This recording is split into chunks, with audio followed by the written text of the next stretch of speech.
में बिजली की गैर एलानिया लोड शेडिंग सर्दियों में भी जारी। लोड शेडिंग का दौरानिया 12 घंटे से तजावत कर गया। घरेलू सार्फिन और कारोबारी हजरात शदीद परेशानी का शिकार। अहमदपुर लम्मा में बिजली की गैर एलानिया लोड शेडिंग जो है वो की जा रही है और लोड शेडिंग की वजह से हमारे कारोबार जो है वो ठप होकर रह गए हैं।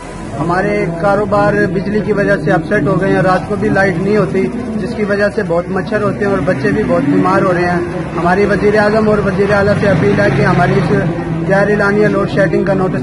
तवील लोड शेडिंग से हमारे कारोबार ठप होकर रह गए हैं। एक तरफ महंगाई ने कमर तोड़ दी है तो दूसरी जानिब लोड शेडिंग कारोबार तबाह कर रही है। नया पाकिस्तान बनाने वालों ने हमारे बच्चों की रोजी से भी हमें महरूम कर दिया है।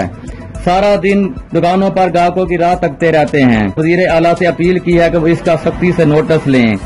कैमरामैन फहद अली के साथ Mohammad Ajmal Javed, city reporter Soni Sindh news, Ahmedpur लम्मा।